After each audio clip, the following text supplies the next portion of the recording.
All right, Claudia. Hey, Chats from the Outside, episode 5. So excited to be here with you and back in Los Cabos. How's it going? It's going great. Good to have you back. How was Arizona? You were gone for a long time. I know. Well, what happened is my girlfriend, Yael, which you know her, she unfortunately got in an accident with my Jeep, and she's fine.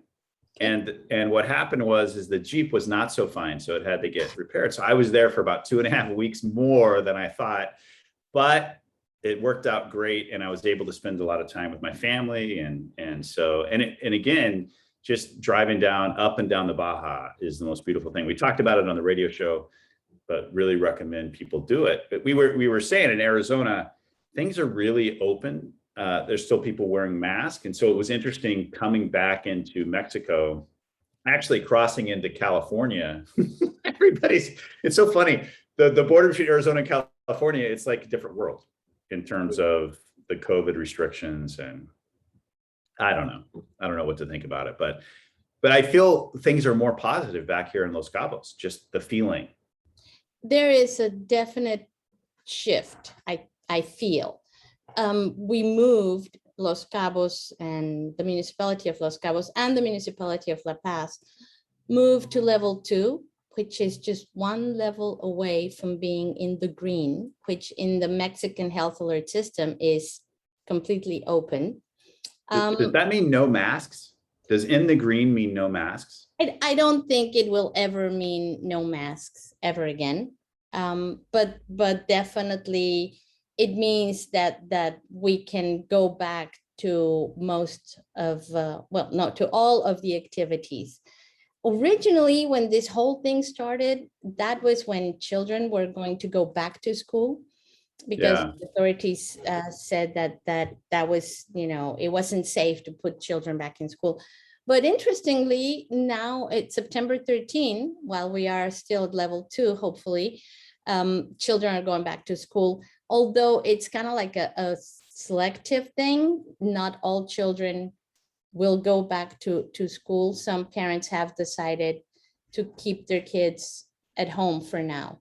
I'm sure it's going to be temporary, because I know there's also this kind of like exhaustion from parents having to double as tutors. So the big thing going on in the United States right now is the mask argument for schools, and they don't want the kids. There's many parents don't want the kids in masks, and there's some all-out brawls going on in some school board meetings. It's incredible. It's all over the news there, and it's interesting because I have friends here and that have sent their kids back, and of course here they want masks on the kids, and there are some parents I know that are not sending their kids back because they don't want the masks on their children, and it's just so many interesting things about that. First of all, whether you think kids transfer this to other people or not, or if they're a danger, but the emotional development of people, we rely so much on these micro movements of the face. And I think, for my opinion, it's it hurts children to be wearing these masks when they're not even ones that are transmitting this thing. What's so great about coming back this time, I don't feel like I want to fight about that. I don't want to get into it's like, it doesn't matter what, I think things are going to evolve. And I do think sanity is going to take over at some point. And you and I were talking about, there's a great podcast, podcast with Dick Durbin and Eckhart Tolle. And we should put the link on our podcast here. Yes. But it's incredible what he asked Eckhart Tolle, what is the most dangerous thing going on, and he said mass psychosis is the most dangerous thing. It's not a pandemic. It's just incredible to listen to him, and you can kind of see that mass psychosis going on, especially in the United States. I don't feel it here as much, but in the United States, it's crazy, Claudia. I mean, what happened in Afghanistan, what happened, the race stuff going on, the mask stuff. It's just such an interesting time right now in the world. I think we talked about the difference in cultures. And I think that Mexico, our culture, we accept things and then we adapt them to what suits us. So, you know, you want us to wear a mask? Okay, we'll wear a mask, and then we'll adapt the ways that we wear masks. And so it's I think in the US, because having been there recently as well, as a tourist just for a couple days, but people are, they feel like they have to fight for their point, you know, to make their point, and this is the way it is. And I remember walking through an area that had signs that said, you know, if you are vaccinated, you don't have to wear a mask. If you're not vaccinated, you have to wear a mask. They don't ask you to prove whether you are or you're not. And then, but if you're indoors, because I was in California, if you're indoors, you have to wear a mask. And then as you're walking through this walkway that does have a roof, there's a guard, there's a safety person, a security person asking you, do you have your mask? Do you have your mask? And I would say 90% of the people would just, you know, like wave the mask or say yes or whatever.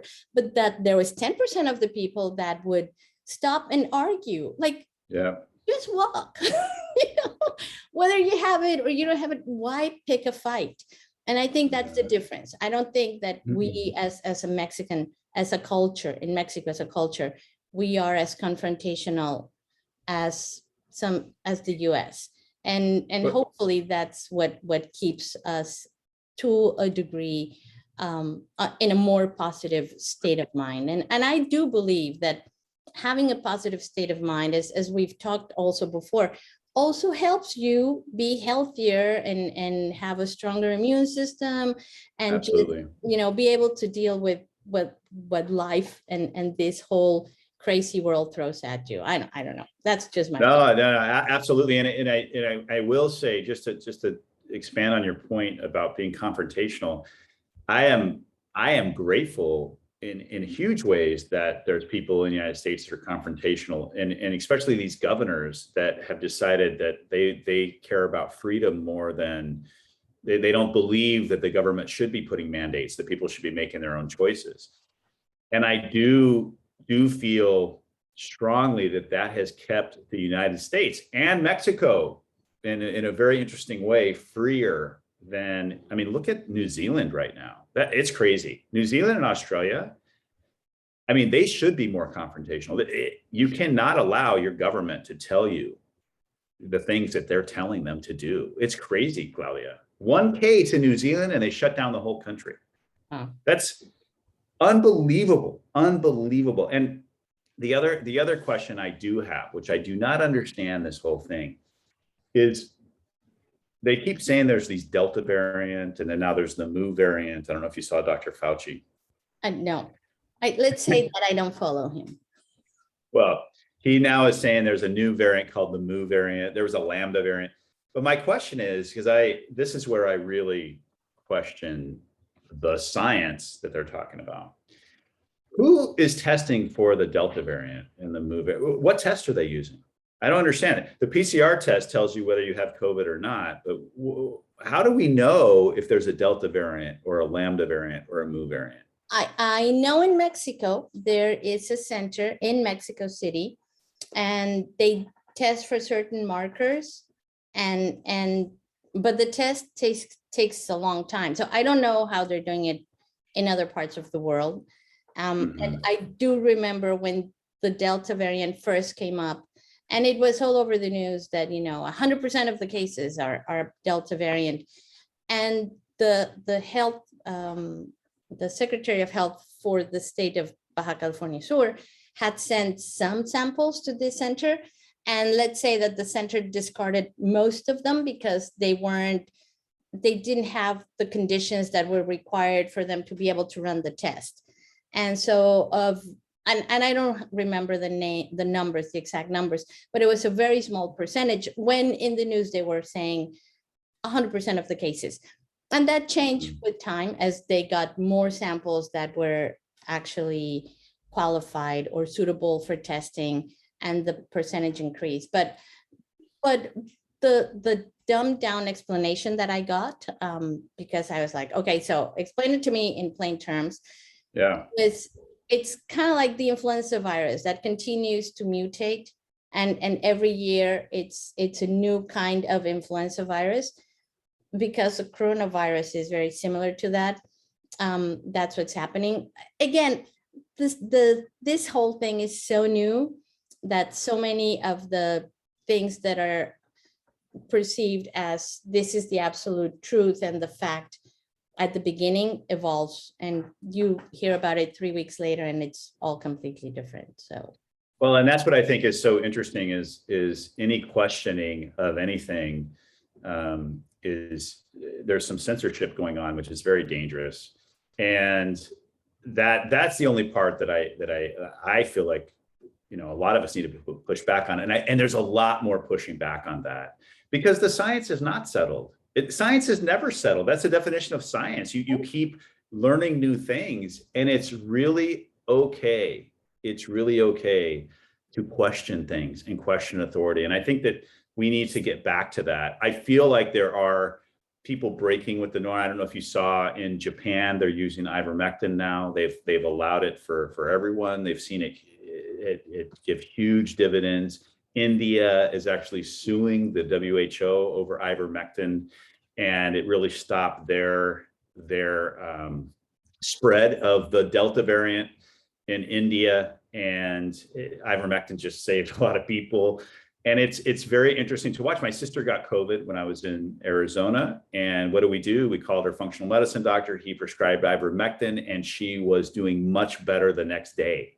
So again, these are just anecdotal. I can't prove that it works, but there are treatments out there that seem to be working. The FDA in Europe just went against the FDA in the United States, saying that no way are we giving a third shot right now. We need to see what is going on. So it seems like that normalcy of questioning things seems to be coming back. And I think, not whether you believe in vaccines or not, or masks or not, or whatever, I think that what people can, if that we can get back to, hey, people have a freedom to believe what they want and to do what they need to do to keep themselves safe. And if we can get back to that, my body, my choice, which is interesting that the same side that is all my body, my choice when it comes to abortion is not my body, my choice when it comes to vaccines, which is very interesting. But I think we are getting back to where people really have autonomy, and hopefully we can stay there. But to your point too, Claudia, I feel much better when I stay positive and don't try to fight all the time. And I think that is the vibration that we need to get on, and just be accepting and compassionate and loving to everyone, no matter what political beliefs or what. And what happens to that is people start acting with love and not acting in fear. And that's, we've had many conversations about that. If we can act in love, things start to change. And that's what it feels like is starting to happen. Yes. I think that definitely that's a lot of people have come to realize that we cannot live a life where we're continuously angry and afraid. And just as you say, acting from love and looking for what is best for me and those around me, and then moving from there, and just stop being angry all the time. We have to stop preaching. I think everybody's gotten a little preachy at some point, and you know, what's right for me might not be right for you. So I will respect your decision. And fortunately, we are in a country, Mexico, where we still have that freedom of deciding. And then, you know, if you don't want to get a lot of flack from your decision, A, don't share it. B, stay off social media. Exactly. It's interesting. AMLO, who I was not a huge fan of. I feel like he is for freedom in a way that is very interesting, which I was not, it surprised me. some of the things that he has said lately, and I'm proud of that. I'm proud of what he's doing. He's allowing the state governments to make their decisions, and it's the same way that they do in the United States. The state government has the right to make the decisions. So anyway, it's been a great thing to get back to this, and Claudia, it's great to see you again. We have to go to dinner again. We went to fish. We went to fish last night. The sushi with Memo, and it was so good. Oh my gosh. He's amazing. He has a really good knife. And the Sapporo beer, which I just love. I love Japanese beer. I don't Yeah. know what it is about it, but it's so good. But we'll have to go back to sushi soon, Definitely. and with Giancarlo, and we'll talk watches and cars and And all the fun things in our lives. well, it was a great episode, and we'll be back soon. And check us out also on Cabo Meal News. We had a great interview with Rodrigo Esponda today, and it's all exciting stuff for Los Cabos. All good things. Let's just make all good things happen. All right, Claudia. We'll talk soon. Take care.